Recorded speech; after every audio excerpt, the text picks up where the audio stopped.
Pengadilan Negeri Stabat memvonis bebas mantan Bupati Langkat, Sumatera Utara terbit rencana perangin-angin Senin sore.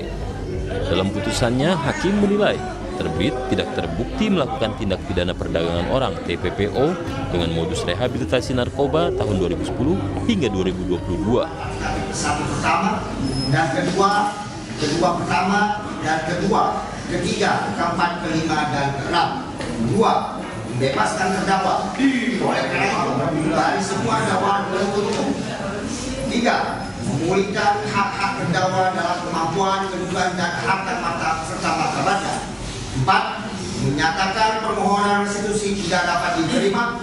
Lima, menetapkan barang bukti berupa 2 buah cangkul gagang coklat sampai dengan 1 buah kursi panjang yang terbuat dari kayu dimusnahkan. Tanah dan beberapa pabrik kelapa sawit PT Dewa Rencana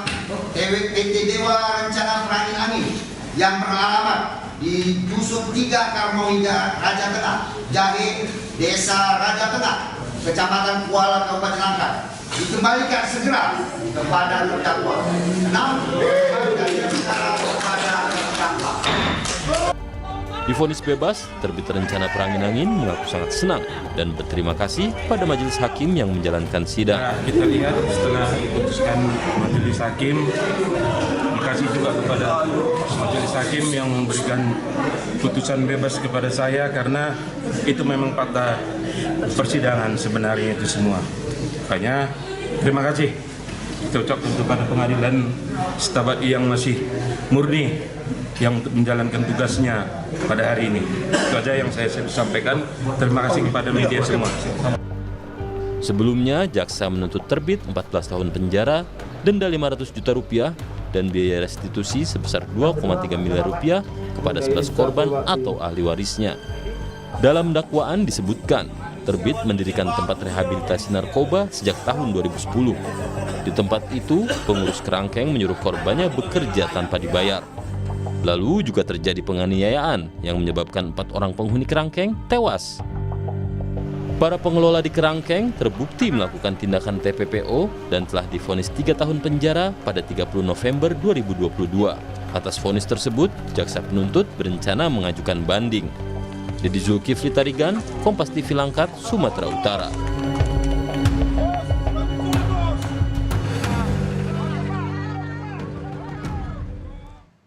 Kita bahas, saudara, soal vonis bebas mantan Bupati Langkat atas kasus tindak pidana perdagangan orang bermodus rehabilitasi narkoba.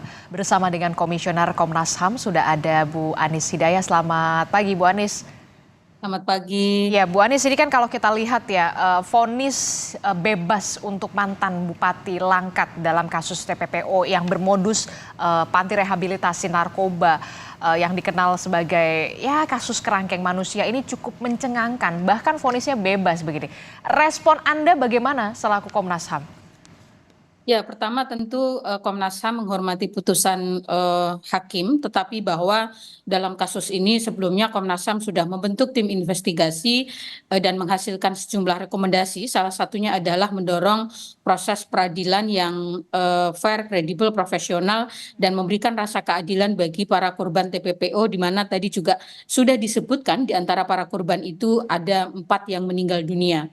Dan dalam penyelidikan tersebut Komnas HAM memang menemukan sejumlah fakta yang cukup kuat di mana terjadi praktek dugaan perbudakan manusia gitu ya, kasus TPPO yang kemudian itu ditindaklanjuti dengan proses hukum, di mana pada 2 tahun sebelumnya juga sudah ada vonis dari pengadilan di mana para petugas yang itu notabene merupakan orang suruhan bupati itu sudah divonis 3 tahun penjara.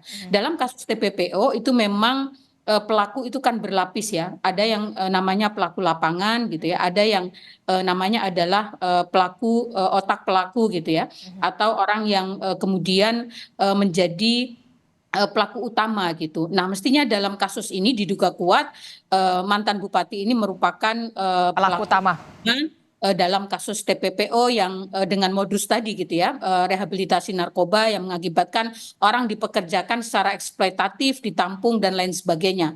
Dan tuntutan jaksa sesungguhnya adalah cukup kuat gitu ya, di mana bupati dituntut dengan 14 tahun penjara sesuai dengan ketentuan pasal 2 Undang-Undang TPPO dan juga membayar ganti rugi atau restitusi sebesar 2,3 miliar. Harusnya dengan tuntutan jaksa ini hakim juga bekerja keras untuk memastikan bahwa para korban mendapatkan keadilan yang memadai selaras dengan investigasi yang dilakukan Komnas HAM pada tahun 2022.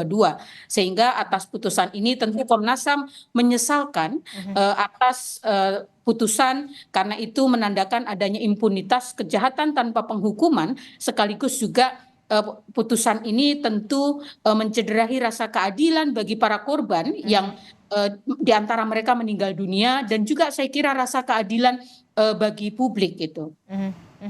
Anda melihat Komnas HAM ini kan sudah sampai membentuk tim investigasi menemukan adanya sejumlah fakta mulai dari ada 4 orang yang dilaporkan tewas di dalam kerangkeng manusia tersebut sampai juga ada tindakan perbudakan, dalam hal ini adalah tindak pidana perdagangan orang dugaan di sana. Kemudian juga kita tahu ada beberapa orang sebagai pengelola kerangkeng ini juga sudah divonis 3 tahun penjara. Anda melihat rekomendasi-rekomendasi yang disebutkan dari hasil investigasi Komnas HAM ini tidak masuk dalam pertimbangan hakim? Betul. Jadi rekomendasi yang dihasilkan Komnas HAM pada penyelidikan pemantauan pada tahun 2022 ini tidak menjadi pertimbangan majelis hakim dalam pemutusan perkara ini gitu ya. Dan dalam pemutusan perkara sebelumnya itu juga vonisnya cukup ringan ya, 3 tahun penjara. Dan sebenarnya putusan ini juga menjadi pertanyaan kita semua kalau para pegawainya itu divonis dengan tindak pidana perdagangan orang gitu ya dengan vonis 3 tahun penjara, tetapi justru orang yang mempekerjakan para pegawai ini dibebaskan, ini menjadi pertanyaan bagi kita semua. Bagaimana perspektif para hakim terkait dengan tindak pidana perdagangan orangnya sendiri gitu ya, yang itu jelas-jelas ada fakta di sana mantan bupati ini melakukan tindakan-tindakan yang itu indikasi kuat sebagai pelaku utama tindak pidana perdagangan orang gitu. Oke, kalau kita sudah melihat begitu ya bagaimana pengelola kerangkengnya saja sudah divonis 3 tahun penjara begitu ya, diharapkan juga kan kemarin pelaku utamanya ini bisa mendapatkan hukuman yang setidaknya kalau kita lihat tuntutan dari jaksa ini cukup berat sekali, tapi nyatanya majelis hakim menyatakan vonis bebas begitu ya. Anda melihat ada impunitas hukum di sini atau bagaimana? Atau memang tidak terlalu tersorot oleh media kemudian akhirnya ini ada vonis bebas semacam ini? Kasus ini pada tahun 2022 cukup viral ya, dan disorot dan mendapatkan atensi nasional yang cukup besar, sehingga pada tahun itu pula beberapa petugas di dalam kerangkeng itu kan kemudian divonis dengan undang-undang TPPO ya, dengan vonis yang ringan, tetapi kan ada vonis yang dijatuhkan. Nah sayangnya kemudian terkait dengan mantan bupatinya sendiri, proses peradilannya kan berlarut-larut, sehingga atensi publik terhadap kasus ini kan memang mulai bersurut gitu ya, karena sejalan dengan banyaknya kasus-kasus lain yang juga sangat viral gitu ya, termasuk kasus Vina dan kasus-kasus yang lain gitu, sehingga saya tidak ingin menggiring bahwa karena viralnya sudah turun sehingga kemudian ini menjadi lengah gitu ya, karena mestinya proses peradilan itu tidak boleh terpengaruh karena kasus itu viral atau tidak gitu ya, karena banyak ada gium yang sudah mengatakan no viral no justice gitu ya, mestinya itu tidak mempengaruhi, tetapi putusan ini tentu berpotensi melahirkan pelanggaran hak asasi manusia, terutama hak atas keadilan bagi para korban. Seperti yang saya sampaikan, mereka ada yang meninggal dunia gitu ya. Mereka yang kemudian juga mengalami penderitaan cukup lama, sekitar 12 tahun karena praktek perbudakan yang terjadi di kerangkeng manusia rumah bupati tersebut gitu. Dan saya ingat betul begitu media Kompas TV menjadi salah satu media yang kemudian juga concern sekali untuk terus mengawal kasus ini pada saat itu begitu ya, Bu Anies. Bu Anies, ini kan kalau kita lihat sebelum di Komnas HAM, Anda juga sempat berada di Migrancare dan bahkan memberikan bukti adanya penyiksaan dan juga dugaan tindak pidana perdagangan orang di kerangkeng manusia, kasus kerangkeng manusia ini. Seperti apa temuan Migrancare saat itu? Iya, kebetulan dalam kasus Langkat ini saya belum di Komnas HAM dan saya yang melaporkan kasus ini dalam posisi saya masih di Migrant Care kepada Komnas HAM. Beberapa bukti-bukti yang kami sampaikan kepada Komnas HAM saat itu adalah adanya dugaan penganiayaan, kemudian orang dikerangkeng, dieksploitasi, bekerja tidak diupah gitu ya, kemudian ada yang meninggal dunia dan lain-lain gitu.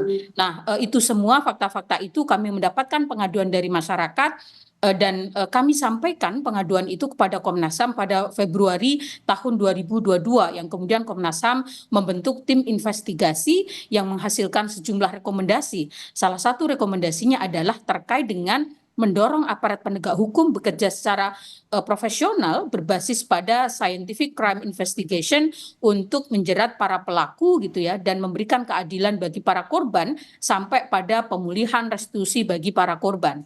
Nah, di dalam kasus ini jaksa memang menuntut 14 tahun penjara, kemudian denda 500 juta tetapi juga restitusi sebesar 2,3 miliar kepada para korban. Tetapi dengan putusnya perkara ini bebas bagi bupati, maka kemudian tentu restitusi itu kemudian tidak diputuskan gitu ya oleh hakim.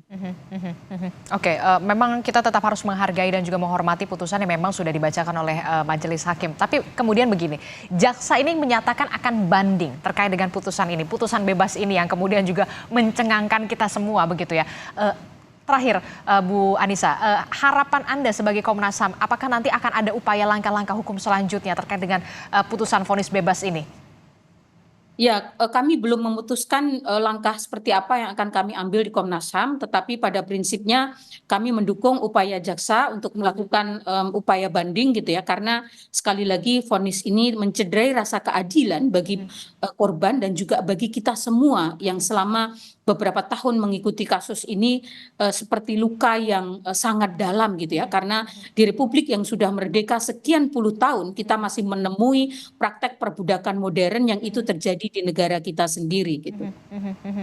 Sangat miris begitu ya, kemudian ada praktik perbudakan modern semacam ini yang kemudian ternyata majelis hakim sudah membacakan putusan vonis bebas. Tentu saja kita harapkan jaksa akan mengajukan banding secepatnya.